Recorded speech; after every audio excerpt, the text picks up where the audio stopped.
Graça e paz, igreja. Hoje, quarta-feira, quarta aí dos podcasts. A palavra que eu tenho para você hoje, eu tenho certeza que vai enriquecer aí o seu coração. E a gente está na série Orações da Bíblia e hoje eu vou falar sobre a oração de Pedro. Se encontra no livro de Atos, capítulo 10, do versículo 9 ao 16, diz assim a palavra do Senhor. E no dia seguinte, indo eles seu caminho, e estando já perto da cidade, Pedro subiu ao terraço para orar quase à hora sexta. E tendo fome, quis comer, então, enquanto lhe o preparavam, sobreveio-lhe um arrebatamento de sentidos e viu o céu aberto, do qual descia um vaso como se fosse um grande lençol atado pelas quatro pontas, vindo para a terra, no qual havia de todos os animais quadrúpedes e répteis da terra e aves do céu. E foi-lhe dirigida uma voz: Levanta-te, Pedro, mata e come. Mas Pedro disse: De modo nenhum, Senhor, porque nunca comi coisa alguma comum e imunda. E a segunda vez lhe disse a voz: Não faças tu comum e imundo ao que Deus purificou. E aconteceu isso por 3 vezes, então o vaso tornou a recolher-se ao céu. Só até aí. Essa palavra é uma palavra de direcionamento para nós. Pedro, ele era um discípulo do Senhor, fazia a vontade do Senhor, e aqui ele tinha ido, para evangelizar, para anunciar as boas novas. E Pedro tinha algo, por ser judeu, ele tinha alguns preconceitos dentro dele. E um dos preconceitos aqui exposto de forma rasa do texto é a questão de não comer animais que era tido e que ainda é tido por judeus como impuros. Deus faz com que Pedro tenha uma visão e mostra que ele é Deus de todas as pessoas. Por que Deus estava fazendo isso com Pedro? Porque iria vir até Pedro um homem que tinha um coração temente a Deus, só que Pedro, com a ideia e a mente dele cheia de preconceitos, ele não ia conseguir, Ele não ia falar do evangelho, ele não ia orar sobre a vida deste homem, E na vida dos homens que não eram ali da pertença ou da nacionalidade judaica. Então, quando Pedro ele foi orar, Deus revelou a Pedro este preconceito que ele tinha com relação a outras pessoas que não eram da sua nacionalidade, para que Pedro fosse instrumento de Deus na vida dessas pessoas.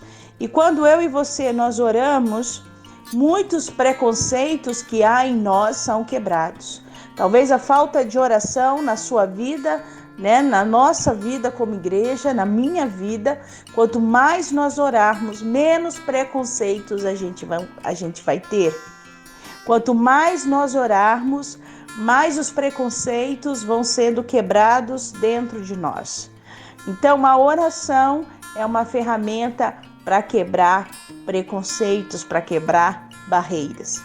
Deus, através do teu Santo Espírito, teve que falar para Pedro: Pedro, deixa disso, porque vai vir uma pessoa chamada Cornélio, ele vai falar com você e eu quero sim que o meu evangelho alcance a vida de outras pessoas, especificamente deste homem.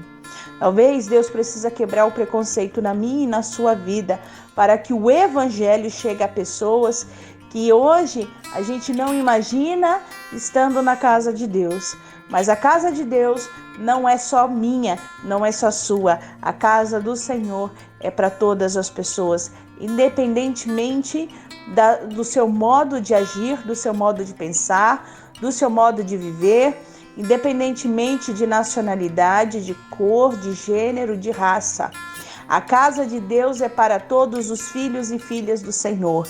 E como está ali escrito em João, capítulo 1, aquele que crer no Senhor Jesus Cristo, a ele e a essa pessoa, a ele e a ela, homem e mulher, é dado por parte de Deus o poder de serem chamados filhos e filhas de Deus. Claro que eu estou pondo um feminino, na nossa Bíblia não está. mas aquele que professa Jesus Cristo como Senhor e Salvador, que o aceita, recebe o poder de serem chamados filhos de Deus. Então, meu querido e minha querida, a gente precisa tirar dentro de nós todo o preconceito para que o Senhor seja glorificado. Amém? Que você possa, agora orar, buscar a presença de Deus e saber que Deus é contigo. Que o Senhor possa edificar a sua vida. E eu quero abençoar você hoje, nesse podcast. Vamos fazer a oração do Pai Nosso juntos e juntas? Pai nosso que estás no céu, santificado seja o teu nome, venha a nós o teu reino, seja feita a tua vontade, assim na terra como no céu. O pão nosso de cada dia nos dai hoje. Perdoa as nossas dívidas, assim como nós perdoamos os nossos devedores. E não nos deixe cair em tentação, mas livra-nos do mal, pois teu é o reino, o poder e a glória para sempre. Amém? Recebamos a bênção, que a graça e a paz do nosso Senhor Jesus Cristo, o amor de Deus, o nosso Pai, e as consolações do Espírito Santo seja na sua vida hoje e para sempre. Até domingo, igreja. Espero você lá. Que Deus abençoe a sua quarta-feira.